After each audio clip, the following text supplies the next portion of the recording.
you till the end of the day. We're so happy following the blues. We love you, what more can we say?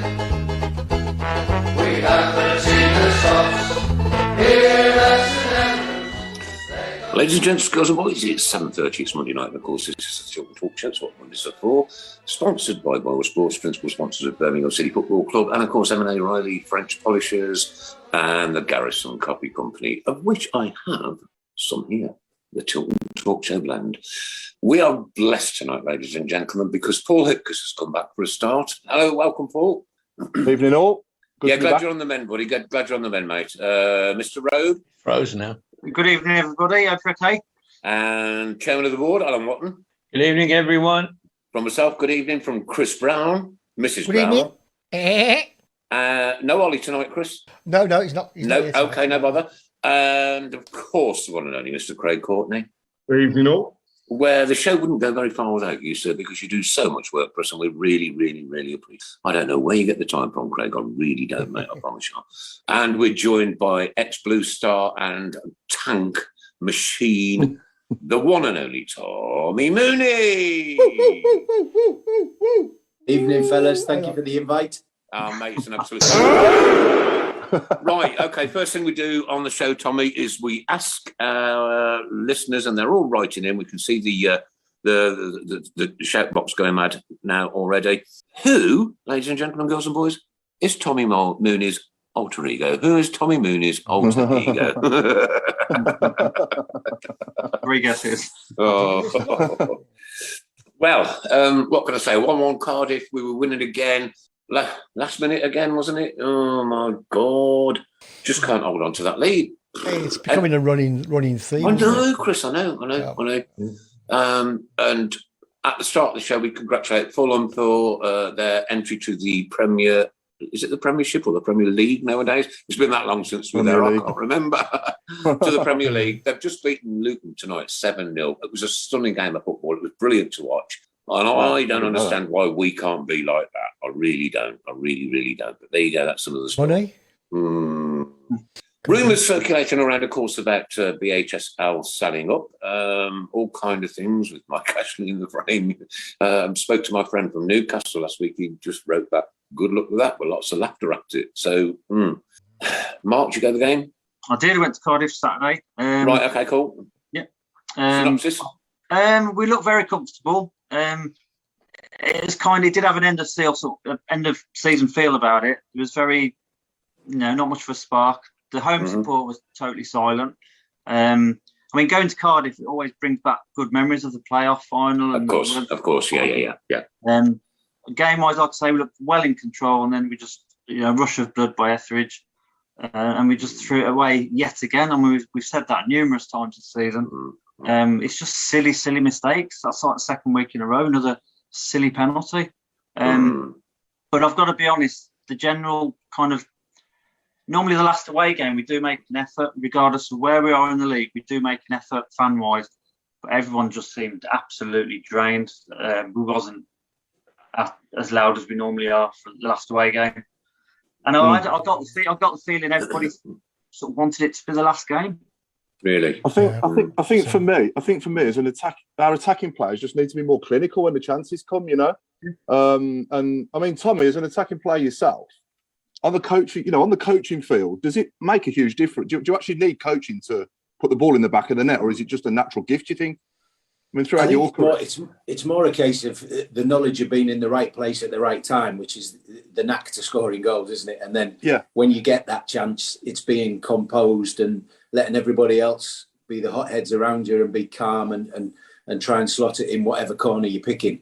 But look at the front players in the squad. You had Troy, Jukovic and Scott Hogan on the bench on Saturday. So you go in with a front two, and then you've got them 3 on the bench. But there should be goals in that squad. It's whether there's enough chances created. Obviously, as part of the strikers' union, I'm going to blame the midfielders and everybody else for not putting the ball in the box often enough. If the ball comes in the box, then it's our fault. Yeah. If it's not coming in the box, you can't be expected to score goals from outside of the box. and still get your 15, 20 goals. No, exactly. I think we get the ball in the box often enough. We don't get our forwards in the box often enough. You know, it's 1 against 4 when we get a cross in. This is, you know, we don't overpower the opposition. We're relying on perfect crosses, you know, so it picks the one man out that's there. Yeah. Alan, did you go or did you watch it on TV? No, I only saw the highlights. I saw various versions of the highlights. Our own version showed a lot more of our attacking play, which, you know, we played some good stuff, but the ball in the box doesn't find its man. And, you know, we can argue whose fault that is. But that's a fact. The two don't marry up. Get good crosses in, there's nobody there. Craig, your thoughts. Sorry, Craig's thoughts. Oh, go on, Craig. I mean, I watched the game and I thought it was a typical end of season. We're not playing for anything game. Agree with Mark. I mean, I was really surprised because normally there's decent atmosphere down in Cardiff, and it was really, really quiet. I don't think, firstly, that helps the game. I don't think it ever does. If there's a decent atmosphere, you do tend to see a different performance from the players. But all in all, we were on top. For a change, listening to some of the Sky commentary as well, they actually were putting us as the favoured team, which was very unusual. Obviously, they'd been drinking before they went on air, but overall, it was just a typical end of season. And I agree, it's extremely flat. The whole, I think, atmosphere around everything at the moment is flat, and it's actually not pleasant. It's not pleasant at all. No, it's too much going on, Craig, isn't there? Right, back to your comment, Paul. Sorry, Nicky. I was just going to say I'm going to sound like a broken record now again, but when we had James Beattie, that was the best goal-scoring season we've had. When we had James Beattie as our coach with Gary Monk, that was the best goal-scoring season we'd had for years, you know, since Chris Hughton was here. You know, and I just think, you know, if we can get somebody on the coaching field with, you know, like James Beattie or like yourself, Tommy, or someone who can teach them, you know, to be in the right place at the right time, then I think that would make a world of difference, because I think we've got the players there to do it. They just need to be coached properly. Yeah. Tommy, have you got your coaching badge, Tommy? I have, yeah.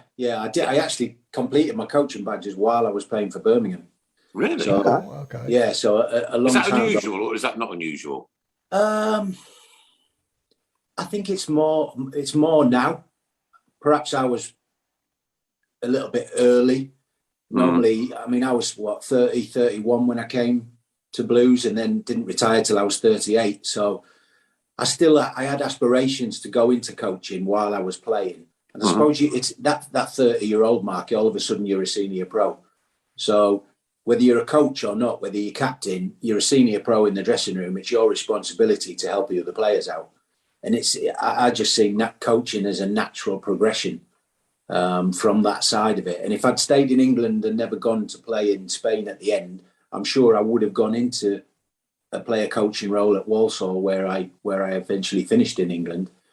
But then when you go to Spain for 3 years, it's more difficult to come back and then into a job. But I think it's all right having somebody that can coach Monday to Friday. You've still got to have the player that knows where to be, how to make his runs. You can tell them on a between 10 and 12 o'clock through the week on the training pitch, but they've got to want to do that on a match day as well.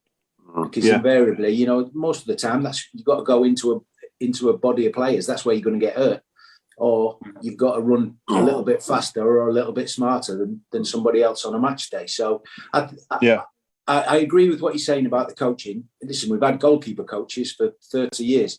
Yeah, I don't get why there's not, independent position-specific coaching. I fully agree with that side of it. I've coached in academies as a position-specific coach, working with young strikers. So, I think that will come.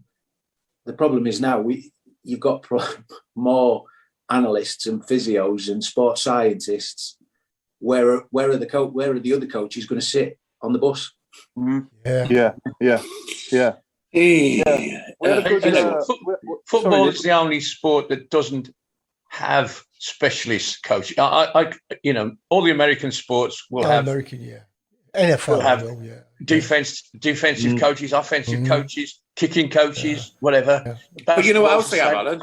Cricket, whatever. You know what else they have, Alan? Two coaches to take them all down. yeah. But football seems to be behind in that. You only talk about goalkeeping coaches, which is the obvious. But they are the different positions have so many specialist needs. Yeah, we can all teach somebody to trap a ball and pass it properly and blah blah. But learning how to defend is an art that you don't pick up overnight. Mm. And the same with scoring goals. Some people are blessed and just turn up at the right time. Others have talent, but nothing here. No, exactly. Yeah. We had a good early question coming in for you, Tommy, from Stephen Gill. He said, "What was your favourite goal for Blues, and what was your favourite goal throughout your whole career as well?" I suppose technically for Blues would have been the one against Norwich. I think it was my second one of the hat trick. Yeah, it was a world outside of the box. I scored more goals for Blues outside of the box than I did for any other club. Most of my bread and butter goals were in and around, you'd call it the 12-yard box. Yeah. I was at Stockport. I was at Stockport when you got a worldie there as well, with the outside of your left foot, sort of curled it round the keeper. I remember that one. That was just because I was knackered and I didn't have it in me to take another touch. And I just thought, I'll give it a go. Quality. That is up there. That is proper quality. I really. Chris, I can remember your goal at Millwall. From the free kick, and obviously we're the other end, and you kicked it straight in the wall, and there was and then it come back to you, whacked it flew in the net. That was hours on the training ground. That was hours on the training ground. It's difficult to get it to come back off the wall like that, but we managed it on that day. That was the plan. And in your whole career, Tommy, what about throughout your whole career? Have you got a favourite goal in your whole career? Have you still got the match ball? I've still got the match ball. Yeah, it's in my. Yes, it's in the loft. Yeah, my dad's. In the loft. It's in the loft. Tommy Mooney. Listen, mate, I've never played football in my life, and I've got a museum to Birmingham City Football Club in my house. No, when I moved out to Spain, everything to do with my career was my dad looked after. So everything's in there, but nothing of any value. Just No, it's personal value. Personal value. Personal value, and I've got things. In my room down the bottom there, I've got a great big plastic check. I won £1,000 on the half-time lottery draw, and it's a really long story. But I had a 2-page spread in the programme, right in the centre, when I wrote in and told them what I did with the money. And they're personal things, and I think irrespective of whether they are worth a fortune or worth nothing to anybody else, they're yours. Yeah. I must. Sorry, can I mention this because I forgot to mention it last week. Wendy Mills, she says, "Hi all, please can you join me at Saturday 7th of May for my hair shave awareness for male and female fans for breast cancer. A Blues 10 lady supporting one of our own who's in remission. The changing room bar Tilton. Thanks in advance." That's from Wendy Mills. So what day? That's on the day of the game, 7th of May. Match day. I'll be sharing a Just Giving link as well after the show for people to put donations into for that. So look out for that. Good luck with that, Wendy. Good luck. Steve Portman says, "Evening, everyone. Can't stay on long. Been a heavy weekend, emotionally, physically, and mentally. Hope everyone is okay." Yeah, we're okay, mate. And do you know what? More than that, Steve, we hope that you're okay. Yeah, I'd just add at this point as well, fantastic stories from Excessive Blues and brilliant work as always that they're doing with the tickets that have been gifted to the 2 lucky supporters for this upcoming weekend's fans and players joint meeting / end of season dinner.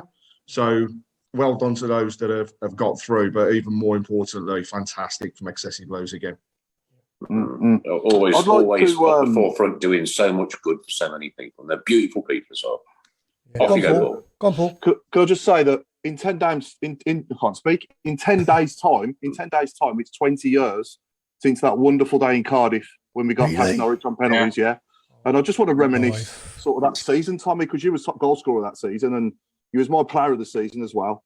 You must have got goal of the season. So yeah, talk us through sort of like how the move came about in the beginning, and just talk us through your memories of the season as well, because that was the season Trevor went as well, wasn't it? And obviously Brucey came in and got us over the line. Yeah, it was. It was. To be truthful to you, it could have happened in the March, the season before I came. Okay. I think Trevor had tried to get me in just before the window shut. Well, it was deadline day then. It wasn't a window. Yeah. But Watford still had a chance of getting into the playoffs that season. Obviously, we'd been relegated from the Premier League. And the gaffer he wasn't going to let me go. Graham Taylor wasn't going to let me go. They'd offered, even though I was out of contract at the end of the season, I think they'd offered 500 grand. So, the club left it to the gaffer because he made all the decisions. And I never got to speak to Trevor. But as soon as that season ended, I knew I was leaving Watford. Vialli was coming in. He wanted a clean sweep. I was out of contract. So I spoke to 8 clubs in the Championship, and then of which Birmingham was one. Went and met Trevor and his late wife Helen at their house. I had breakfast in the garden, and they made a big impression on me. And as I was driving back to my Hertfordshire home with my agent, I had a call from Walter Smith, who was the Everton manager. So I obviously delayed Birmingham for another day and went to speak to Walter Smith because I didn't want to. I always felt if a club wanted me to sign for them, I owed it to them to speak to them. I never said no to anybody straight away. Mm-hmm. And obviously, I was on a Busman, so it was a big financial decision for me.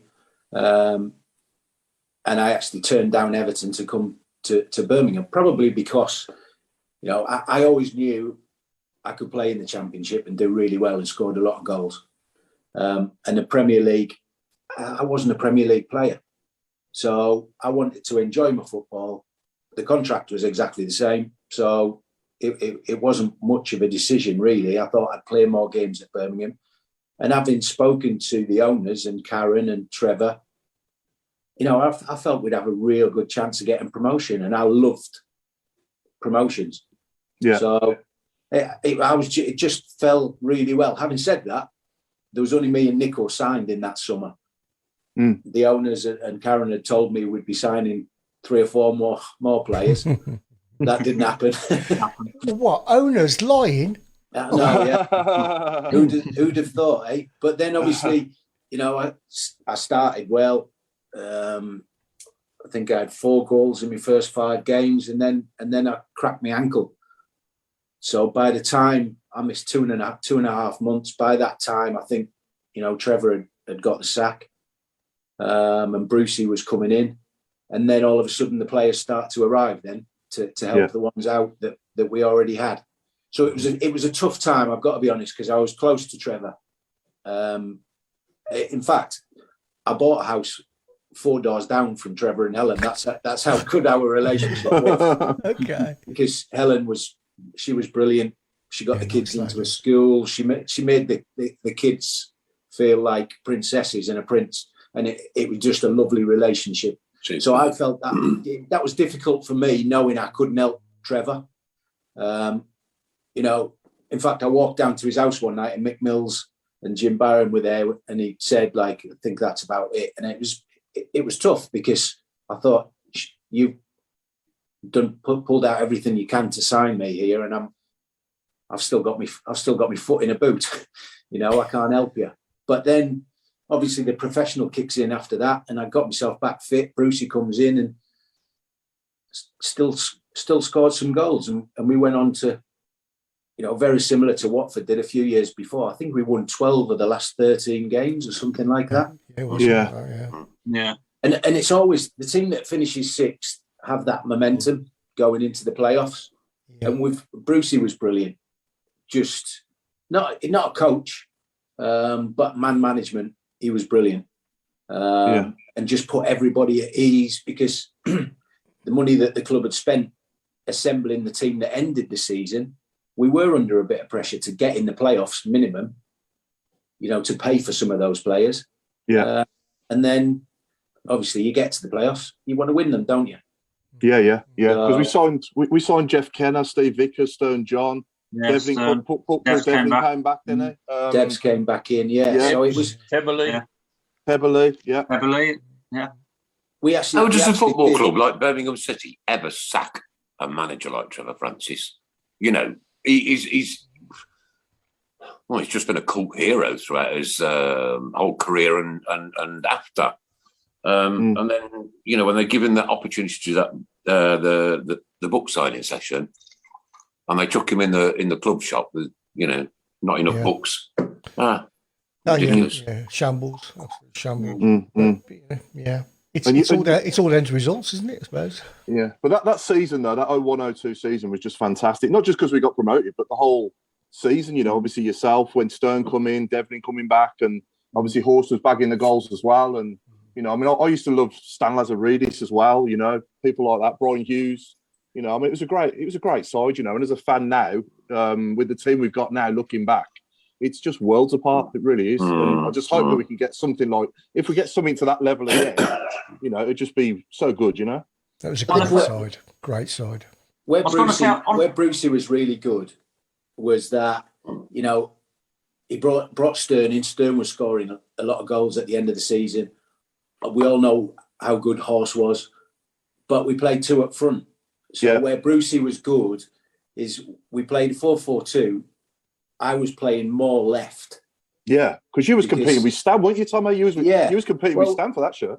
Essentially, what it was, it's not a tactical side of it, but it was, when I was in the team, it was a 4-3-3, because I'm not a left winger, but I had 15 goals in 33 games, so I probably deserved a place in the team. Definitely. But Stern was scoring goals, and Horst needed to be in the team because of what he brought to the group. Yeah. So I wanted to play. So when he asked me and said, listen, I see this left-hand side for you, doesn't mean you're playing left wing. I need you in the box. Every time the ball's on the right-hand side of the pitch, you get in the box. It really suited me. And I still kept the goals ticking along. But because we were winning games, almost every game, with 15, 20 minutes to go, he'd take me off, bring Stan on, and we'd go to a structured 4-4-2 because we were winning the game. Yeah. If we were chasing the game, he wouldn't take a goal scorer off. But Stan was brilliant in his own right at what he did as a wide left player, which I wasn't. Yeah. So I think that's one of Brucey's. It was just his knowledge and experience that gets probably your best players in the team. Yeah. You've got to tweak your principles of how you want to play to do that. Yeah. And he did that with a couple of other, like if you think of the central midfield lads as well. Hughesy never played in every game. Jonty never played every game. No, yeah. But you always had, me, Dev, Stern, and Horst in the team. Yeah. So you're creating goal. If you're creating chances, you need your goal scorers on the pitch, and that's essentially what he did. And he kept us all happy. Yeah. It was one of them. He never lost Stan because Stan wasn't starting games, because he explained to Stan the situation too. Yeah. And then when he did it against Norwich at Cardiff, I was almost pleased because it meant I didn't have to take a penalty. So I'm more than happy. Sit in the dugout and watch the ball. I've got to thank you for that day, mate. Just one of them beautiful moments. Do you remember, right, Birmingham City's mascot? At the Millennium? All the time. Bo Brummie, you mean? Not the man. Yeah, Bo Brummie. Here's Bo the cat.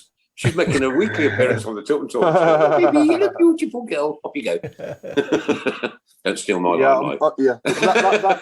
That playoff final from the stands was just torture as a fan. I'm not going to lie. Until Darren Carter put that penalty in, it was just like being on a roller coaster for 2 hours, wasn't it? It was just to be honest, Paul. It was like we still had the Weatherden Cup final in our minds. We think, oh no, here we go again. Yeah, obviously, more, haven't we? obviously with penalties as well, having lost to, obviously, Tommy, you'll remember Watford. Obviously, I won't talk about that much. I remember you with hair in that game, Tommy. No. Wasn't a lot of it. I have to say, though, funny you bring that up because, you know, the atmosphere at St Andrews that night when Big Deals scored early on, and we were thinking, oh, God, here we go. The noise in the stadium that night is one of the loudest atmospheres I've ever played in. I remember shouting at another one of the Watford players. Goosebump alert, goosebump alert, goosebump alert. Me too. Yeah. But I remember shouting, I was 10 yards away from Peter Kennedy, saying, keep calm, just keep the ball. And I couldn't hear myself speak, and I was screaming as loud as I could. That night, the noise in the stadium when Deal scored, it was one of the reasons that I wanted to come to the club, because the atmosphere was as good. Even though I was an opposition player that night, it was as good as any atmosphere I've. It's a shame, really. We have supporters even now that they have no idea of that atmosphere, even though it's only 20 years ago. And we try telling them about what it was like, you know. Oh, in the 70s. Oh, well, no, not in the 70s, just 20 years ago. You know what I mean? It's crazy, absolutely crazy. And I agree, the atmosphere then, Tommy, oh my life. Yeah. And it was a really hot night as well, wasn't it? It was a proper summer's night. It was just, you know. Yeah, it really was. Obviously, we got the better of it with the penalties, and well, we all know if it goes to penalties, it's a toss of a coin. It's just, you know, who holds their nerve. But that genuinely that night taking that penalty is the most nervous I've been in my whole career. I can imagine. But and not that it helps you boys, I know that, I understand. But Alec Chamberlain in goal for Watford that night though was like Superman, wasn't he? He was just saving everything. Unbelievable. He was incredible. Even in the running, I mean, we'd won 12 of the last 13 or 13 of the last 14 to get in the playoffs. Yeah. And some of the saves he made, and even in the playoff final at Wembley, you know, Ida Good Johnson had 3 really good chances. I mean, we could have been 3-0 down before we'd scored if it wasn't for Alec Chamberlain. He's you know, one of the unsung heroes. But he kept us in the game at St Andrews and kept us in the game at Wembley. But it was same, Paul, though, when you look back at the Carling Cup final, and it was off the scale. Brilliant.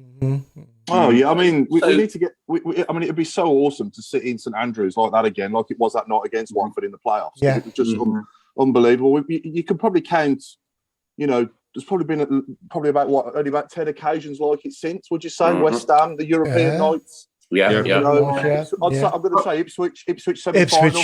Oh, crikey, the Ipswich one. That was scary, yeah. How old were you, Craig? How old would you have been, Craig? At that point in time... 43. No, I was just getting ready to turn 44, Chris, actually. No, I'd have been in my late 20s at that point in time. But right, okay. I've experienced a mixture of atmospheres, and still to this day, even the finals, that Ipswich atmosphere is just the best, and that's probably what's damaged the stands. It was fancy. Yeah, but also pride in making the stand go like this. Yeah, there were people that were saying now, Alan, you're doing it was moving. Also, Craig, that atmosphere when Blues and Liverpool walked out, and we outsung them. We outsung them because you know what, we got big gobs us Brummies. There was 2 moments in that playoff final nearly 20 years ago when Devs had a free kick, if you remember. It went about that far over the crossbar, and then Jono hits the post. And I'm starting to think, and I'm sitting there starting to think, it ain't our day. It ain't going to be our day. But then, you know, when Darren Carter puts that penalty in, it was just what a feeling that was when Carter puts that penalty away. Paul, you're the savant. Who was the Norwich player that came on and then scored? Ewan Roberts. Do you know what? The second he came on, I said to my boys, right, he's going to score. Yeah, well, I saw Darren Eady when I was with work over in Ipswich way, and he said to me that they thought that was it. They thought that was that was it. Like that was a golden goal, but it wasn't. You know, I think they'd stopped the rule the year before or something. So they were all celebrating as though the referee was going to blow the whistle, and that was it. But that wasn't it. You know, they realised if you look at Nigel Worthington, you know, he's telling all his players to go back down the other end because they're all celebrating as though they've won. It was one of those days, wasn't it, where the atmosphere was incredible. Yeah, the roof was closed. To be honest, in the first half, you couldn't breathe at pitch level because there was nowhere for the smoke to go from the fireworks. So you see the players. I mean, we did a thing a couple of weeks ago with Darren Carter and Devs, where we watched the game back in a cinema in town. I'm sure they're going to use it on their socials soon. I hope that they don't mind me blowing that, but that's what's and the three of us were saying, you know, when you see all of the fireworks, I genuinely, at half time, I was still coughing because there was nowhere for the smoke to go. I hate them. I absolutely hate them. Yeah. With a passion. They stink. They absolutely stink. I just remember, was it Atomic Kitten that were playing live before? Yeah. Oh, my God. Yeah, it was. Yeah. Oh, dear. I nearly knocked one of them over in the tunnel. I'm not sure which one it was, but I ran in after the warm up, and they were coming out to play, and like we all had big studs on because as much as the stadium looked amazing, the pitch wasn't the best because they had it on pallets, didn't they? There was a big thing of it at the time, but it kept tearing up, so you had big studs in. And I've ran down the tunnel. It was like a superstitious thing. I always used to run back into the dressing room. And they were stood in the tunnel, and I've tried to put my brakes on with big studs on the concrete tunnel and gone straight into like a group of them stood there. Nearly went arse over tit. I'm not sure which one it was, but one of them had like almost an elbow coming down the tunnel. I'm trying to think that's actually the 30th swear word we've ever had on the Tilton Talk Show in 11 and a half years, right? And I can guarantee you now Barry Fry did 16 of them. Dom Kavanagh says the Tilton was flexing below our feet during the Watford semi-final. A heartbreaking night, Kevin Poole. And here's one from Steve Portland as well. Man United fans protesting tonight. They don't know what it's like to be on your knees. You're absolutely right. Spot on. Bang on. Tommy, going to the game and getting to that penalty stage, Darren Carter getting up there. As a player, how did it feel? Did you think he was going to put that away? And, you know, as he was stepping up, did you give any advice? No, like I say, I was just pleased that obviously Stan came on. I think he took the third one, which would have been mine if I was still on the pitch. Yeah. So I remember thinking once Stan had took his and scored, that made me feel better because if he'd have missed, I'd have felt awful because that should have been mine and I'd have been confident to score. But then I sort of relaxed after Stan had taken his. But Daz was like, I can't explain how relaxed he was for such a young lad. He's been on the show a couple of times. He said that's exactly how he felt as well. He was almost to the point. He was so relaxed it made me nervous. You know, but it was just exuberance of youth. He didn't think about, say, me as a 31-year-old. I'd know with the grief that I got if I missed the penalty that we went out. I don't think he, at his age, never thought of it like that. He just seen it as an opportunity. Yeah, he was just fearless, wasn't he? But we celebrated in the Emerald Club after by St Andrews, and his mum and dad came in. And his dad was literally sat there with about 19 points around him, and he hadn't paid for one of them.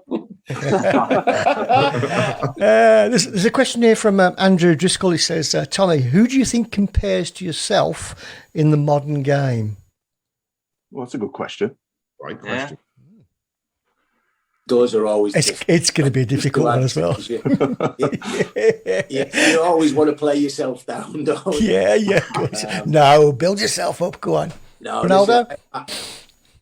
I scored a lot of goals in the Championship and the EFL. I never played an awful lot of Premier League games, but I suppose that, like, my style is similar to like a Deeney and a Shearer type. You know, very, very similar in those moulds. But obviously, I'm the bronze medal out of those. They've scored a lot more Premier League goals than I have. But it's just that I was an old school number 9 that could play on the left wing if it needed to. If I needed to. Could we just do with one now? I was just going to say the same thing, Nick. Yeah. I think at Blues, Tommy. I think at Blues after you, the player that we had probably most like you, I would say, at his game was Gary McSheffrey, because he's from the left scoring goals as well. Yeah, you know, he scored a lot of goals as well for us. Yeah, you know, comparison that is. Yeah. I think the key to it was I didn't mind where I played as long as I got chances to score, because I loved scoring goals, just loved it. Even in training, I loved it. You know, was it Tommy the euphoria of the crowd, or was it just the fact that you have scored a goal?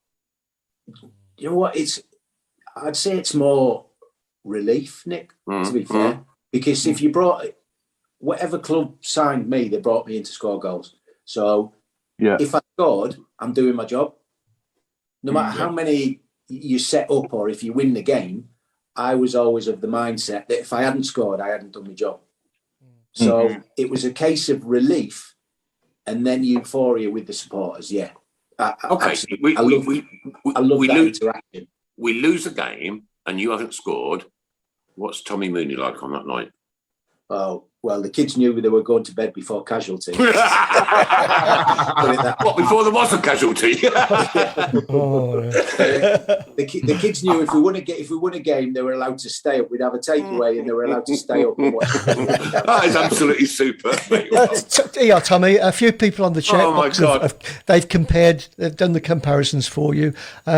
Charlie Austin, Andrew Johnson, Super Kev, there you go, Dugarry, Chris Burke.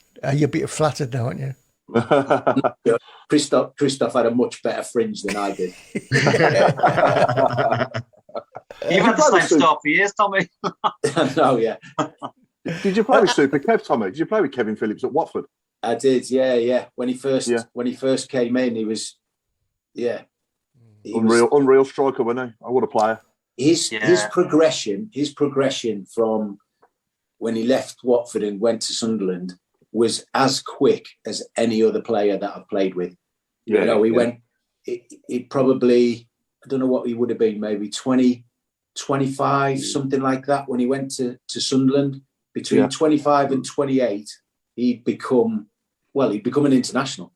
Yeah. At Watford, absolutely. Sunderland took a gamble on him because at Watford, he wasn't in the team every week. No. I was playing with Kev or with somebody else. Because he'd come out of non-league, he just didn't have that, the day-to-day grit of a goal scorer in the Championship needed. For me, it was all those last-minute goals that he scored when he came on as a substitute. Yeah. Man, time after time after time. But he learned his trade so well, and that's, I've probably never said it to Kev to his face, but I think he learned his trade quicker and better than almost any other player that I can remember during my career. Outstanding finisher. Him and Mikel Forsell, number 9, out and out centre forwards, just brilliant. Yeah, it's funny you should mention Kevin, because in a way, I mean, okay, we signed Troy, but I think people were expecting Troy to play week in, week out, score 25 goals. But I always thought he'd be more like a Kevin Phillips, used from the bench, experience, may not score a impact. Mark, I do think we were expecting an awful lot more from him than what he's actually given. I'm sorry, but that's my opinion. Yeah. I do think Troy's the best finisher at the club. Yeah. I don't Premier League quality. Yeah. I mean, Tommy, what's your views on Troy, Tommy? I'm quite close to Troy. He when he was at Walsall as a kid, that was my last year. So and obviously because of the Watford connection, we speak quite often. And I knew something was in the offing when he FaceTimed me to tell me about the Birmingham move, because he never FaceTimes me. So I knew something was off. And I just, I said to him, it's not going to be as easy as you think, but you can't turn it down. What I would say, fellas, is he's only 33. He looks after himself. He's got an awful lot to do off the pitch. I'd like him to concentrate a little bit more on the pitch. Yeah. But because of the 2 seasons that he's had at Watford before he came here, you know, he's not played a lot of football because he's had those niggling injuries and one bad injury at Watford at the end of last season. So he never came to Blues match fit. And then he's got another little niggly injury. I think he needs a run of games. 100% he's the best centre forward that Blues have got at the moment. Whether he's 33 or 35, Absolutely. he's still the best player.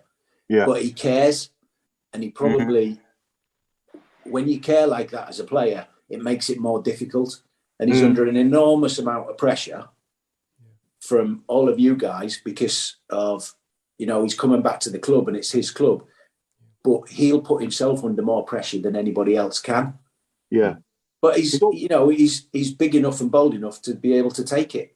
Yeah. To be honest, Tommy, sorry, Paul. I was going to say, to be honest, the amount of sort of this outpouring of emotion on social media, people are writing him off already. I think with a good pre-season, get his injuries out of the way and have one last big season next season, which potentially could be his last, I think we'd be stupid to write him off. I agree with you. He needs a pre-season under his belt. Listen, whether you're 24, great 30, call, mate. Great call. You need a pre-season under your belt. He never had that at Watford. He never had it. No. So he came to you having played probably 30 minutes, maybe an hour's football within the last 4 months before he signed.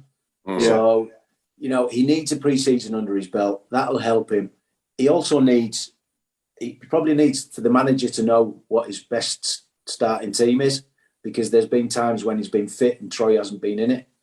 So you've got to work, like we talked about in the dressing room that I played in with Stern and Horse. You know, you've got to work. A manager's got to work out how to get his best players on the pitch. Yeah. And for me, that's where I'm not sure whether Lee knows what his best team is.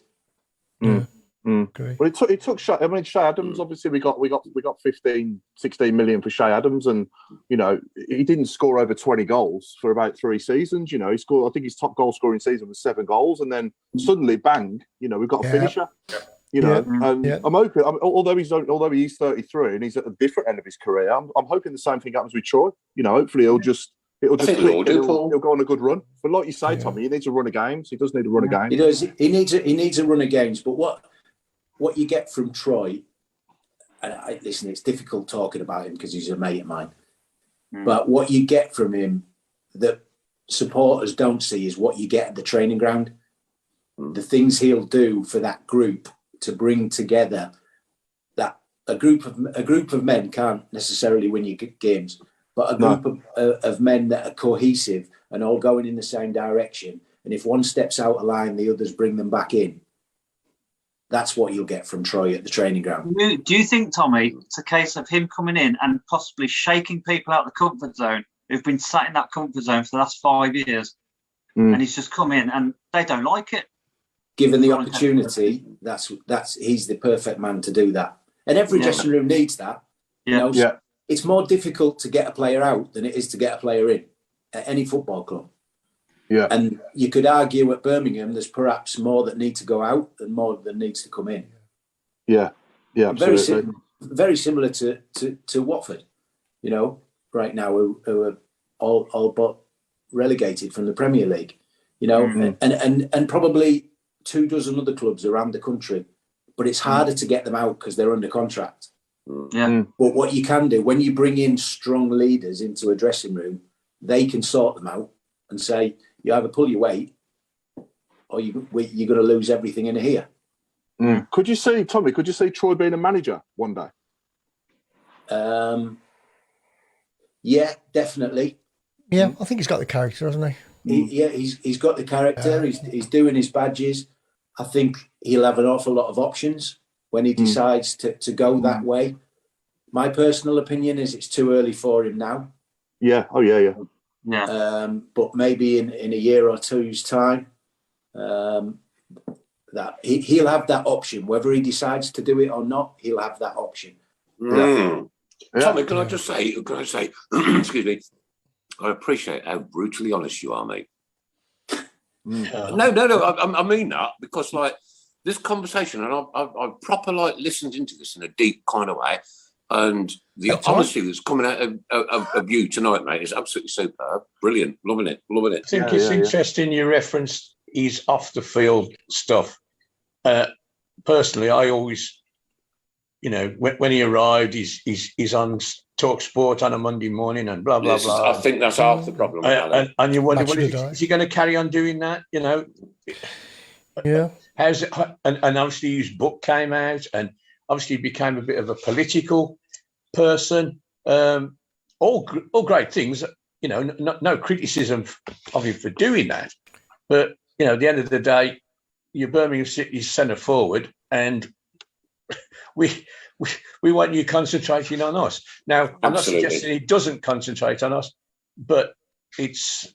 I'm guessing if he's injured, so many so many things outside the game. Yeah. If he's injured, he's got other things to do. If he's got other things to do, why not do them? Yeah, couple of quick questions for Tommy from earlier. Jez McDonough asked Tommy, who was your football hero growing up? Oh, I'm glad you picked that one up, Paul, because I was just about to do that, mate. Yeah. And I'll also throw in who was your team growing up as well? Who was your actual team and as well? That you supported as a kid. Linked to the two. My dad was still is a massive Liverpool supporter. So I was growing up in the 70s and 80s. I followed Liverpool too, and Kenny Dalglish was my hero. Okay. I've had the fortune to meet that man, right? And I'll tell you a very quick story about it, Tommy. Right, I did a lot of work for a very well-known tyre company many years ago. My eldest son, who's now 36, was about 7 at the time, and we got given 2 tickets for a Dads and Lads Day at Anfield. And this is when Kenny Dalglish came back to Liverpool managing Blackburn. Yeah. Right? Now, I said to my 6-year-old, 7-year-old child at that time, right, there was so many competitions going on, and there was a bottle of Anfield champagne, which I wanted for my museum, right? And that was on one competition, and then there was all sorts of things on other ones, and one of them was guess the goal, right? So I said to Adam, he was 6 or 7 years old. Give Daddy a number between 1 and 90. Let's say he said 23. Give Daddy a number between 1 and 60, 35, right? 23 minutes, 35 seconds. The goal went in at 23 minutes and 35 seconds. Wow. The managing directors of Liverpool, Blackburn, Kenny Dalglish, whoever Liverpool's manager, was it Gerard Houllier? Was it? I don't know. I can't remember. Yeah, mate. They all came down and they said that was the day, the only day that I've also held the FA Cup. The FA Cup, not a replica. The FA Cup, right? I had it on my son's head. I've got a photograph of it on my phone. And they came down and they said, in the history of Liverpool Football Club, we don't think this has ever been done before, but somebody has guessed not only the minute the goal went in, but the second. Adam Spore. And he was like, "Way!" And he ran towards Kenny Dalglish. Kenny Dalglish picked him up, put him on the side. He was wriggling that much, he fell on the floor. I've still got that football in my museum now tonight. It's still there, mate. And I tell you what,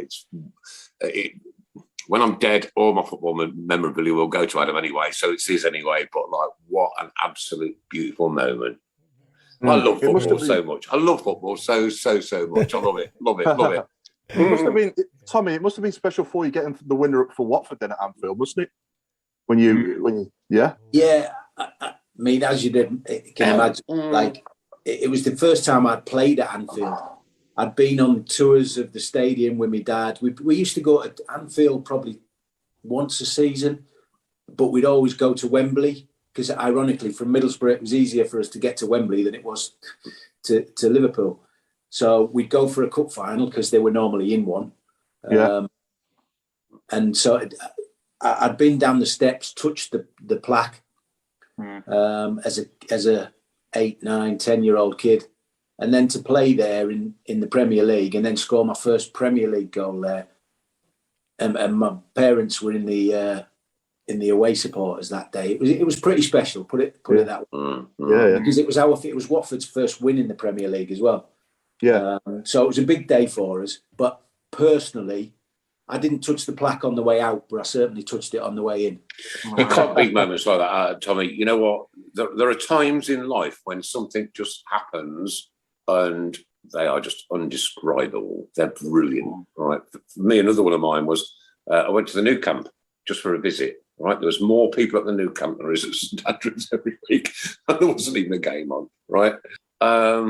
Don't have your photograph taken with the Champions League. Yeah. And I sat and keep right on to the end of the road. Unfortunately, I didn't video it. Right, I was on my own.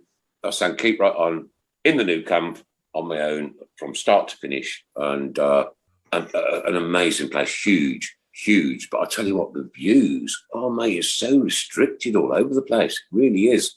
But I understand they're going to build a new one anyway. So, Tommy, I stumbled on a Southend review video I was watching, and on it, how did you stumble on that? Well, I just did. Can you sleep? And it was the year Barry Fry left Southampton to come to us. Southend, right? Yeah. And I'm watching this review of the season, and Ricky Otto's running rings around everybody, and there's this bloke called Mooney playing centre forward, and I thought, I didn't recognise it because you got hair. But did you play under Barry Fry during that season? He signed me that season. I'd been at Scarborough for 3 years. Well, there's no point saying that. Sorry, Tommy, but he signed everybody. He signed the country. Is that me now? He didn't sign. He signed me that summer, and obviously you mentioned Ricky there, and there's 3 or 4 when he got the Blues job. There's 3 or 4 players, and he tried to bring me to Birmingham then. Right. The Southend chairman put a stop to it because he'd taken Ricky, he'd taken a few of the players. I can't remember who they were, but there's 2 or 3 left, and the chairman said, "That's it, no more." And I'd had a half decent start for Baz at Southend. I think 5 goals in my first 10 games in the Championship because I'd never played at that level before. I'd played in League Two for 3 years as a kid at Scarborough. And he tried to take me. Then Peter Taylor came in at Southend, and me and him didn't get on. Right. So eventually, later that season, so I actually played 10 games, I think, for Southend that season, and then went to Watford in the March time. So why didn't you and Peter Taylor get on? He's not my cup of tea. Right. Okay. Leave it at that. That's it. I told you earlier. No, tell us more. No. We said yes, he did sign 3 or 4 from Southend the following season, but over the period, and you were the last of the line. There was about 7 players in that Southend side. People like Eddie Edwards and the goalkeeper Sansom. He played for us, and you were the last in the line. But obviously Barry didn't sign you for Birmingham. But I thought, and it was great because Gary Paul, and it was really interesting. And that season, when Barry was there, you were up in going for promotion, and by the time the season finished, this review said you only just stayed up.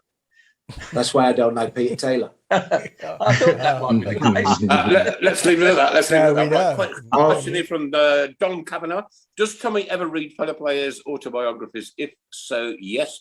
Which is your favourite? I don't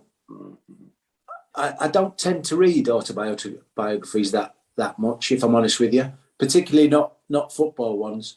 I've read Troy's just to see if I got a mention. Did you? He wasn't particularly kind. Did we? Really? Did we get mentioned? Have you spoken to him since? Yeah, I've spoken to him. I played golf with him last week, actually. Oh, right, okay. Still look, when you speak to him next, right, tell him this comes from the heart. All we want him to do is be successful at Blues. We do, right? Yeah. We do. That's it.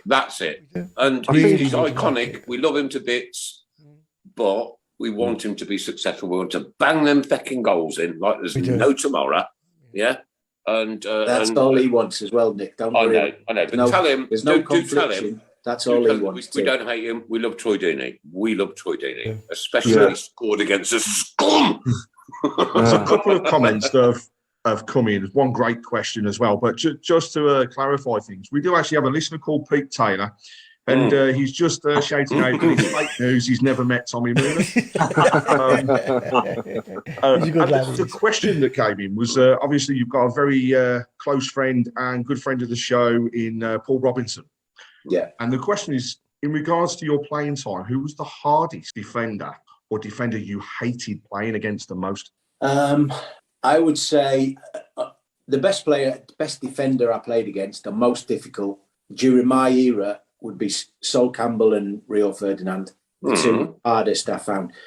With Sol Campbell, he gave me a 3-yard start in a race over 10 yards and beat me by 5 yards. He was that quick. Yeah, brilliant. Trying to work that out. Oh, yeah. Yeah. He was so quick and strong. It was just, I loved the mental side of the individual battle, me against whoever was marking me. I loved it. I never worked out how to play against those two. And then there's a hardest I probably played against. There was a lad, you might remember, played for Sheffield United called Chris Morgan. Yeah. He was literally, I mean, how my eye sockets and nose stayed in one piece when I played against him. But he was always one of those. He knew he was going to get it back from me or whoever he played against, but he just cracked on with it. And I liked that personality. I didn't want to see people, when I took an elbow, I never moaned about it. I just thought, right, how quick am I going to retaliate? And I like that sort of mentality to a professional player. You can hurt people in a tackle. It doesn't have to be a foul. Yeah. You can be strong and you can be hard. You don't have to be nasty. Yeah. And I like playing against those strong, hard players. Yeah. Well, I mean, you got glasses on. You got glasses on now, right? Okay. Yeah. Did you need glasses when you were playing? No. I started wearing these, and I only need them to read and see you guys. I'd take them off if I were you, kid. Yeah, especially when you've got to look at Mark. So what the players do that need a pair of glasses? Do they wear contacts during a game? Because, I mean, you get an elbow in one of them, and that could be blinding you, couldn't it? Yeah, a lot. You'd be surprised how many players wear lenses. Yeah, really? Fortunately, I never had to. I've been wearing these for maybe 10 years just to read long after I retired. Probably the most ad hoc question you've ever had in your life, mate. It's a first. It's a first, Nick. I've never been asked about my glasses. I was just going to say, Paul, before we come back to Tommy and the 1 to 11 and so forth, and the Who. Don't forget the Who. Yeah. The Who. There is a few questions I asked earlier on. Some of them range from the daft to the stupid, but I think we should address these really. We've talked about Dina. Do we think he's going to be head coach? Well, I think one day, maybe. One day. We agreed on that? Yeah. It's probably destined to be, Chris, to be honest. Oh, I think so. I think so too, yeah. And what do we think about the planned hostile protests? Do we think, should we give it airtime? I'm all for it outside the ground, but I mean inside the ground as well, but not during the game. I don't think during the game, to interrupt the game is the way forward, in my opinion. I think it's best to do it in the car park outside, like we have been doing. Yeah. But yeah, I'm all for the change of ownership, just like anybody else. Peaceful protests. Yeah, exactly. Yeah, peaceful protests is my opinion. Yeah. Young players to look out for next season. What, for us? Nico. Nico Gordon's going to be class. Oh yeah. I'm hoping. Sorry, Mark. I'm hoping Josh Andrews breaks in as well from the under-23s, because he's been out on loan, hasn't he? He scored a few goals for the under-23s, and they call him the baby. They call him the baby Zigic, don't they? Yeah. So, have you seen much of him, Tommy? I've seen a couple of the games this season. Yeah, he's got a chance, the lad. Yeah. Okay. Fingers crossed for him then. But having said that, Tommy, you know what? When you've got a chance, you've got to take it. Yeah. And also, who is the most likely to appear on the last ever show? Is it Paul Schwen, Sugar, or Mr. Fun? Okay, so Who wrote that on holiday? I want to know. Sure guys in the running. Oh my God. Gary Turner allegedly says, why is Bowyer being stitched up by Gardner and Deeney? Okay. Which young players would you like to see? I want to see Odin Bailey, and Josh Andrews says Stephen Gill. Keith Altman says, what time is the show? And again, we're back to the rumours of. Let's hope it happens, because we've got good people in the club, in important positions now. Obviously, backroom staff, Craig Gardner, Ian Dutton. What they're doing has been. I think what they're doing has been good, and I'd like to see Lee Bowyer give them more time as well. Absolutely, Paul. Absolutely. We did say last week, And I think we did a poll. Yeah, and I think with the right backing, it can work if we just give it a bit more time. And I've said on here before, I know they lost 7-0 tonight, but Luton have had an unreal season. And you look at Huddersfield up there, you look at Coventry having a decent season. Sales, and they've all been in worse positions than us with the same managers, So if you give a manager a bit of time, he can turn it round, it can get better. And I don't think we've had much luck this season with officials' decisions and injuries. So if we can get a little bit more luck, get the wage bill down a bit, and try and get some, because sometimes most of the best players that we've signed have either been free transfers on loans, or loans or loans, So I mean, Bakuna's been a really good signing, hasn't he? And he was like 4. I think I think that was a cracking signing. That was whether or not we can get Hernandez next season, I'd love to think we could, but I don't think we will. I think we know he's going down. Taylor as well. What about Chong?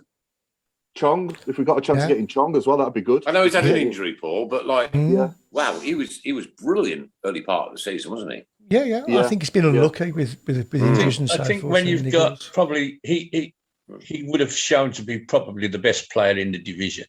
We had the best goalkeeper in the division and perhaps the second best goalkeeper at the start of the season. And we lost half a season of both of them. Exactly. And we lost Sanderson and we lost McCree, and we got a centre half who could be the next Rio Ferdinand, and we lost him. I really wonder sometimes when I read the complaints, what are we actually expecting here? I know we expect better than what we've got, but I'm going back to my friend Mark here. We'd have done really, with that situation, we'd have done really well to start to get halfway with the circumstances of our season. And we can blame this person, that person, or whatever. But the fact is, we pulled master strokes to get a team out some weeks. I will say don't forget that back in our day, we all remind me, Alan, who it was, because I can't remember. Right, and we were all asked to chip in to buy a player. Oh yeah, Hesketh Sleeder or Brian Roberts? No, Brian Roberts. Brian Roberts, Harry. Roberts. Harry Roberts. I think for me, the sad thing for me is there's so many fans around me where I sit, that have been going 25 plus years as season ticket holders that are talking about not going back next season. It's sad. It was the same at Cardiff on Saturday. I was talking to a few people, and a lot of people saying that's it, I'm done.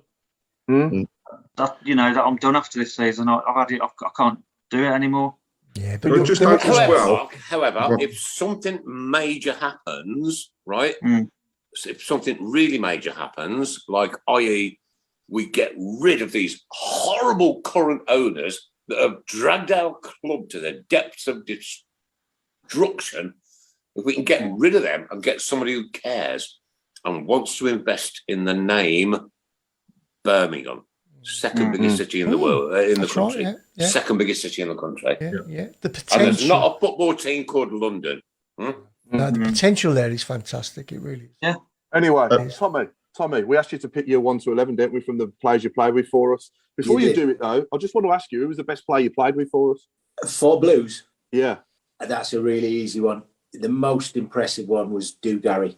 When Christoph came in, he was. I never got to play with him in a league game, but when he came into the group, and obviously that was the year where I was going back out on loan to Championship teams. But for somebody who's won the World Cup and the Euros, for him to just come into our dressing room the way he was, as a person, as a man, which is essentially how I judge people before them as a footballer, he was just unbelievable. Yeah. But then once you were on the training pitch, and then we played together in games behind closed doors, he knew what he was doing with his fifth touch before he took his first one. Wow. And that was rare. That was very rare. I mean, I was lucky. I played for 21 years as a pro. I've never seen anybody with his ability. No, he was unbelievable. Oh, he was in Zidane's 1-11, wasn't he? Zidane picked the best players he'd ever played with in his career, and he was in it. Really? Yeah. Yeah. They I mean, their best mate. Between the two of them, they own Bordeaux. So whatever vineyards that they've got. But Christophe used to ring Zidane every day at lunch, and we used to sit around his phone and just listen to Zidane's phone. What a player. Like, I used to leave and I'd ring my dad up and say, I've just been speaking to Zinedine Zidane. And I was just listening to Christophe speaking to him. Okay, so our last game then is against Blackburn this coming Saturday. Is it Saturday? 12 o'clock? Yeah. Oh, great. Unfortunately, for reasons beyond my control, and I cannot go into details, but I will on the next show that we do, I cannot go, right? But it's nothing. I just simply can't go into details, right? Okay. Don't they? Come on, mate. I tell you what. By next season, get the stadium sorted, get the club sold, find out who owns the stadium, buy it back. Let's be Birmingham City again. Once again, let's play 4-4-2. Let's rip this league to shreds, please. So anyway, Paul, who? Tommy's 1-11. Sorry, we just got to go through your 1-11. Okay. Yeah. So I'll take it. You're playing 4-4-2, Tommy. I'm going to play 4-4-2 just to get a couple of people in the team. Okay. Like I said earlier on, you've got to get your best players on the pitch. I think a couple of them will surprise you, but I'm happy to explain my reasons why. Go for it then. Obviously, I've got Nico Vassen in goal. Brilliant. Yeah. We signed on the same day. We were in the hotel for 3 months together before we moved into our houses. We were roommates, but he was the only goalkeeper that I played with at Birmingham. So he's not there by default. He's there because he's a good goalie, but he is the only goalie I played with at Birmingham. Okay. And then I've gone a back four, Granger at left back. Brilliant. Obviously, brilliant. I'm sure he gets in most people's of my era at Birmingham. Michael Johnson, left-hand side centre-back. Yeah, just did everything and brilliant in the dressing room. And then I've gone for Steve Vickers at centre-half. Okay, explain that one. The way that he came in and just calmed everybody down. Really? You're right. Emotion running. He'd done it all before, seen it all before at Birmingham. He was just brilliant and another great human being. I think every time, Tommy, we've got out of this league into the Premier League, on like, the 3 or 4 occasions we've done it, we've always had, the players that are 32, 33, 34 upwards, Yeah. Craig Courtney, can we work on Steve Vickers, please, for a show? We can try. Bless you. Cheers. Off you go, Tommy. Only got a couple of weeks to do it. At right back, the obvious choice would be Jeff Kenner, but I'm going to go for Nicky Eden. And I'll tell you why. Because if I look back on a lot of my goals for Birmingham, the year we were promoted, until Jeff came, Chunky was in the team. Yeah. So Chunky was brilliant for me because I knew whenever he got the ball, he'd take one touch and whip across him. Okay. Whenever he got the ball in the right back spot, he'd take one touch and put it in the channel. So he was perfect for me personally. So it's probably a selfish choice, but he was perfect for me because I knew what he was going to do. So therefore, I knew what I needed to do. Got it. Yeah, got it. Yeah, I understand that, yeah. So that's the reason I put Chunky in at right back. Midfield, I've gone for a 4 just so I can get me 2 wide players in Stan Lazaridis and obviously we've explained the relationship that Stan and I had, and between the two of us playing that one role. But he was again another great bloke. The biggest head you've ever seen in football. I know. Literally. I know. Yeah. but loved the banter. He had a 65-inch Sky Glass screen for a forehead before Sky Glass even thought of it. But loved the banter, Lazar, and he was brilliant in the dressing room.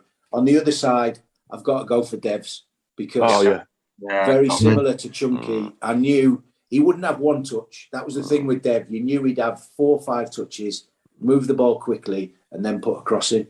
So he was a pleasure to play with in that respect. Middle of the park, I've gone for Stephen Clements. I just think he was pure class. Excellent. Pure class in possession of the ball. Yeah. And the other one would be Martin O'Connor. Yeah. I've turned down and I've toyed with it, but there's a spell when things weren't going well for Trevor. Martin got the dressing room together and kept it together. Yeah. And I like that sort of footballer and person. And he was just brilliant in the dressing room. Never played at all when Brucey came in, but was still just as happy when we got promoted as everybody else. He was a proper team player, and I like that. Yeah. Top man, top bloke. We've had Martin on the show as well. Top bloke. Top bloke. Yeah. Brilliant. I still call him Skip. He's one of them. We all do. We all do. Yeah. Everybody. Whenever anybody comes on who's played with Martin, he's always in the team. He's always in the team. Always. Yeah. He's got horrible teeth, but he's a great bloke. He keeps trying to tell us he's paid you a tenner each to put him in. Boys had to take a second job. It cost him more than that. And then I go, my front two, we've already mentioned one of them, Christoph.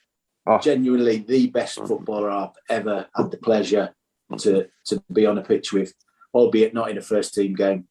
And then the other one is my northern mate, Jeff Horsfield. Brilliant, Jeff. Because again, it wasn't our ability on the pitch that got us promoted. It was the dressing room. I firmly believe that. Yeah. And the characters we had in that dressing room, the weak ones didn't last long because it was a horrible, harsh dressing room, but in a good way. Yeah. The banter was the rawest I've ever experienced. But that tells you what a group of men it was. You could say anything you wanted to any of those players and they'd take it in the right way. And I genuinely think that's what Brucey's seen, and that's what Brucey managed. He managed the egos and the personalities in that dressing room. Yeah. And just said, go out and play. Any good pranks you can tell us about Tommy that happened amongst the group? Most of them are not fit for air. To be honest. Okay, let's have one of them. Well, neither of you have got any anyway, so it don't really matter. Tommy, we've had Barry Fry on. I rest my case. I've got a bleep button. Manchester United 2, Brentford 0. Who cares? I came back from my loan spell at Stoke, and I lived near there. We'd signed Sav by then, and I had a really good peg. Just by chance, when I signed, the peg was available. I like to be quite near the door. I don't want to be in the middle of a wall. So where I got changed at the training ground was a good peg. So I kept it. Then when I went out to Stoke, come back, and Sav was using my peg. So as you can imagine, I politely asked him to remove his clothes from my peg. And he gave me a mouthful of abuse, as you'd expect from Sav. Yeah. So I said to him, well, listen, I'm going to go and get my ankle strapped. If you haven't moved your stuff, I'm going to put it in the bath. So I came back, got my ankle strapped, and he went home in wet clothes, put it that way. I bet he laughed about it, though. No, he didn't. He was an angry man, but he wasn't going to come after me, was he? No. One Tommy Mooney. There's only one Tommy Mooney. Right, Tommy, what we do now is we do something. You've heard Chris press the button. It's gone ooh a few times tonight, and we've actually got a little task for you now called ooh. So Chris is going to play someone speaking now that was in the squad. I'm not going to say you played with him because you've already kind of given that away, but he was in the squad the season that you was. And he's going to play him talking for 10 seconds. So we want to see if you can get him. Who is this? Okay, and none of us have heard this either, so it's going to be okay. Here we go. Hope it's the right one there, Paul. It brings back the memory of Sorry, but I was just going to say, Tommy, if you think you know who it is, right, just give us the first letter of his surname, and we'll see if our viewers can get it. Right. Okay. Got to make sure. Here we go. It brings back the memory of sort of being on the pitch, as I said to you before, looking at the scenes and seeing it unfold and seeing this sort of wave of aggression. There we go. Very short. You want it again, Tommy? Yeah, go on, let me hear it again. Is that from the promotion year or from the Premier League? I can't give you any more clues, mate. Sorry. No. He was in the promotion. Oh, Paul, you let the side down. Go on then. Give me another go. It brings back the memory of sort of being on the pitch, as I said to you before, looking at the scenes and seeing it unfold and seeing this sort of wave of aggression. So he played for us in the season we got promoted. That's all I'll say. I haven't got a clue. No idea. No. Because Holsworth says Dave Twine. That's a good effort, isn't it? But it's not. No. I sound like Roy Walker now, don't I? That's good, but it's not right. It's not right. That's like Jeff Kenner. Adam says Horsfield. No. Come on, Tommy, you got 15 seconds. 15 seconds. He came in on loan for a short spell when we had a few difficulties in a certain position. That's all I'll say. That's another clue. Oh, hang on. I thought that was the bloke talking then. No, that was me. Go on, play it once more, Chris. Once more. It brings back the memory of sort of being on the pitch, as I said to you before, looking at the scenes and seeing it unfold and seeing this sort of wave of aggression. That sounds like a Manchester accent. I can't. I'm going to go H. Am I right, Paul, or not? No. I'm sorry. I'm really sorry, but Dave Twine, who said Holdsworth, you're wrong. Adam BCFC Walsh, who said Horsfield, you're wrong. It's not Nicky Eden either. No. So it's a Manchester accent. Last clue then. He came to help us in goal because I think we were really struggling in goal. I think Nico Vasson got injured. Andy Marriott? No, not Andy Marriott. No, that was the Premier League. So it's the season before, isn't it, in the Championship? What club did he come from? I think he came in on loan from Sheffield United. Mark's got it now, yeah. I know. Yeah, Mark knows anyway. Yeah. I know anyway. Yeah, you know anyway. He played about half a dozen games. We had him on loan. It was before Bruce came. I bet it was when I broke my ankle, wasn't it? I probably never played with him. That's probably why you never played with him. Yeah, Dave Twine's got it. Is it Kelly? Yes. Yeah, it's Yay! Kelly. Here we go. We're into the last 15 minutes of the show, ladies and gentlemen.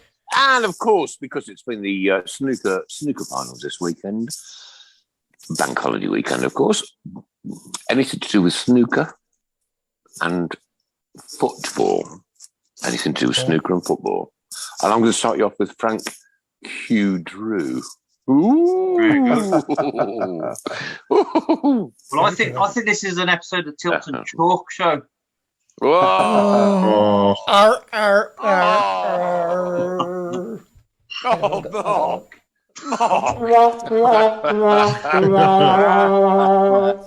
So go on, people. I was going to say, before we're waiting for a few more to come through, a big game yesterday at St Andrews for the Birmingham City ladies. Absolutely, yeah. Such a shame to lose the game to, shall we say, probably the most dubious penalty I have seen. But they've still put up a good show. Still 2 games to go, so still mathematically possible. It's got to be tough, but it's still mathematically possible to stop. Craig, did you see the crowd at Newcastle yesterday? Oh, it's unbelievable. 20,000, yeah. No, I'm thinking, that's a big crowd for Newcastle, but then somebody told me they're in the fourth tier. Yeah. It's So incredible. from a perspective of where we are, you know, we've got a few hundred that come down to St Andrews, but you look at the general attendances across the Ladies Premier League, and it's getting bigger all the time. But yeah. Newcastle, they're 22,000. lower tiers than 22,000. Fourth tier. In Okay, the so we've got Alan Ball, Ricky Potter, Kingsley Blackball, Graham Potter, Alan Saint Maximum. Right, okay, we'll that's a good one. Right. That's a good one. Yeah. Alan Saint Maximum, that's a good one, isn't it? That's very good. Ladies and gents, next Monday night, I'm unfortunately I can't be with you next Monday night because I've got some. Nobody will be here next. Nobody will be here next Monday. Are we not doing one? No. Yep. Oh no! Chris, I'm going to miss you so much. The next show is on the next show, and the last show is on the 23rd of May. Okay. Unfortunately, my beautiful Auntie June passed away a couple of weeks ago, and my Auntie June was the wife of my Uncle Fred, who took me to my first game. My cousin Steve, Timmy Dawson, who's also sadly passed away, and my dad. And it's a funeral next Monday, so yeah. Dealey had a ball over a pocket. Had a ball over a pocket. George Rest. George Rest. Very good. Oh, Tom, I love that one, mate. I love that one. You got any, Tommy? Dear. Tommy, any ideas on this word association, snooker and football? No. Me neither. Nick, we've got Paul Gill with Frank Rakoveni. That's a good one. Dealey had a long shot. What about Steve Crucible? Steve Crucible. I've never heard of anybody called that. Oh, as in Bruce. Oh, Brucible. Oh, Brucible. Oh, right. Okay. Yeah.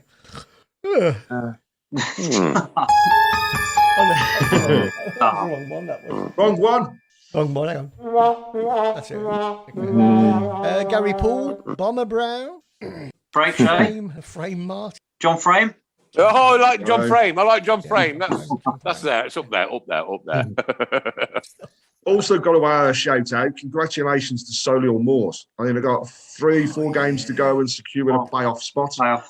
Yet again, a phenomenal season. Let's hope this time they can do it into the Football League. I was talking to somebody earlier about this as well. I mean, if they do get promotion, how do we think they're going to get on in League Two? Bomber Browne. Sorry. I think they'll obviously have more resources, won't they? So there's no reason why they can't do all right. Because I mean, what can the ground hold? Bunch around them as well. People that run the club are superb. It's a well-run club. It really is, yeah. But I mean, the ground capacity is what? Something they say 5,000, but I mean, it was 3,500. And it was sold out. So the new stand's nice, isn't it? I've been there. I went there in the FA Cup against Wigan. It's a nice ground. Yeah, it's looking good now. Be interesting. Can you imagine if we got them in the League Cup? Yeah. Can you imagine? Yeah. That's either ground, really. It'd be interesting at either ground, wouldn't it? Yeah. We've got Ray Hobro-Reedon coming in. Go on, Craig. I was just going to say there's a couple of people that have passed comments, and they're basically saying that if people can go down and demonstrate at St Andrews, then can they start a demonstration to stop us from stopping the show? So,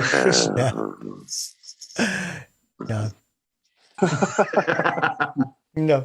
Look. Was that Russian player, stop. All good things come to an end. Otto, Mark, Craig, Paul, Tommy, Chris, me. No matter what, right? The show will go on. You got all the gear there, Nick? No, do you know what I've got? I've got Chris Browne, who's going to be the best man at my wedding in July, right?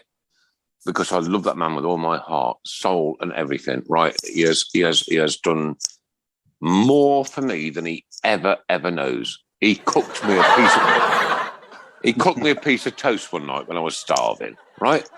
And he supplied wasabi peas. The Tilton Talk Show will not end. End of.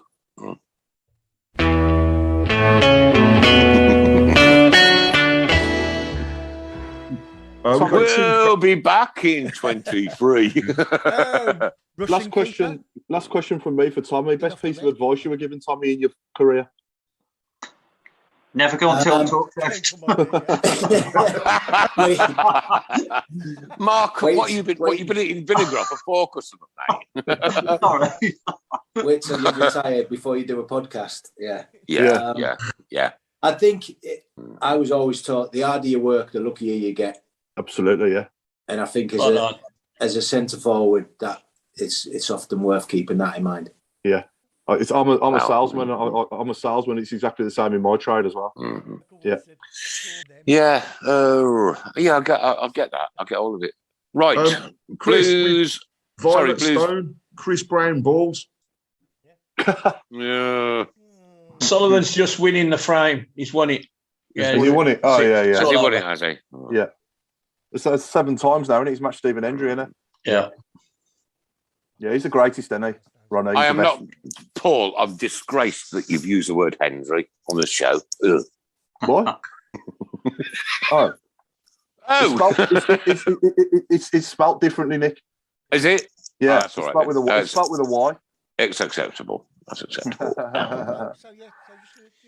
Wow, Tommy Mooney. Never in my life did I think I'd get the opportunity to talk to you, mate. And probably Mark, Craig, Alan, Chris and Paul thought the same, because you know what, we saw you at St Andrews, man, you were a machine, and we knew that when Tommy Mooney had got that ball, it was going in. You've been an absolute gentleman tonight, sir, an absolute gentleman, and it's been an absolute pleasure to have you on the show, and we immortalise every single one of our shows, right, so that they will always be there for future generations to look up and listen to if they choose to do so. And wow, what a team we've got around us. Paul Hipkiss, right? I know you've been poorly for a few weeks, mate. I'm so glad to see you back on the road again, bud. I know it's not I know it's not quite right yet, mate, but you'll get there. Do you know why you'll get there? Because we've all got our arms around you. Every one of us. Every single one of us. Mark Andrew Adams, he turns up in a bathrobe every week. For Christ's sake, no other radio show or you know, blog like this could ever contemplate turning up in a bathrobe every week. And then we've got the chairman of the board, the lovely Alan Mott, and is he older than Linda? Isn't he? We'll have a competition soon, ladies and gents. It'll be my birthday the week of the next show. Happy birthday to you. Just save it. Oh, have I ever mentioned it's my birthday on Christmas Day? No, never. Never I didn't think I had, because it's not an interesting subject. He didn't say it was the first Christmas Day. Alan, what a takedown that was. I've got some comebacks, but they're probably far too rude to use, mate. Well, just quickly, Nick. Yeah, go, Paul. Keith Harborne's asking your prediction for Saturday, Tommy. Blues v Blackburn at St Andrews. I think it'd be a Blues win, not necessarily just because of the form and the better performance at Cardiff, but I think it's over for Blackburn, isn't it? And they're in free for all. So it is, Tommy. But you know what? It's not over for us, because we need that win to just keep us smiling through the summer. Well, and that's it. It's back at St Andrews, isn't it? It's always if you game of the season, no matter where you finish in the league, even if there's nothing on the game. If your last game is at home, then in theory there is something on it, isn't there? Because you're playing for your place in the team next season. What I'm going to ask you, every single Birmingham City player, go out there and give it the lot. Give it the Mooney. That's all I'm asking, right? Give it the Mooney. No, because there's no good turning up against Cardiff and saying, "Oh, we're on the beach." No. There's one game to go. And if it hadn't been for points deducted, we would have been relegated this season. That's the truth of it. And that cannot happen next year. Yeah, it's getting a bit repetitive, isn't it? Every single season, being in the same place all the time. And I honestly think it's changing the manager every season that's causing it, really, if I'm honest. Oh, ridiculous, mate. Ridiculous. Yeah. Just stick with him. Can you imagine what a new manager would have to do with that squad? Exactly. People we own, people we don't own, people who are out of contract, people who are in contract. And he wants to bring in 6 players of his own. Couldn't do it. It's impossible. No. Yeah. I'm with you. Okay, so the rebuild has to be slow. It has to be controlled, but it has to be, because we cannot stand this anymore. Ladies and gentlemen, this has been the Tilton Talk Show on a Monday night, 7:30 through till 9, sponsored by Boyle Sports, the principal sponsor of Birmingham City Football Club, M.A.Reilly, our good old French polishers, and of course the Garrison Coffee Company. We have been in the presence tonight of the wonderful chairman of the board, Alan Martin. Good evening, everybody. Have a good bank holiday. Alan, sorry, it's good night, everybody. Oh, yeah. I'm watching Ronnie. Good night, everybody. God bless you all. My old mate Craig Courtney, was such a lovely smile. Good evening, all, and don't forget, final show. Good night, all. Good evening. Final show, 23rd. It's going to be a special one. We've got the one and only Ian Dutton joining us. Ian Dutton. Couple of weeks to think of your questions, but please, we'll get as many as we can asked. Send them through in advance, and we'll make sure they're there. Great to know that we've got interaction with the club now, right? Great to know. And please, gentlemen that are on Zoom tonight, please don't go after this, because there's something I need to tell you. Right? Thanks. Oh, as always, the one and only. I mean, like, who turns up in a robe? Mark Adams. God bless you, mate. Love you. I hope you all have a brilliant week, and see you soon. Mark, Stephen Gill has said he hopes at the end of the season you'll wash your robe, because he's got a smell by now. It smells a bit like, a bit vinegary. But that's absolutely awful. I'm only joking. It must smell like that old flag we used to pass around the cop and tilt. Yeah. And it's great to see him. Brilliant. It's great to see him back. I know you're not 100% yet, Paul, but you'll get there. And you've got all our support and all our love with you. Great guy. An incredible memory. I hate you, Paul Hipkiss. Thanks, Nick. Good night, all. God bless you, mate. Take care. We'll support you till the end of the day. We're so happy following the blues. We love you, what more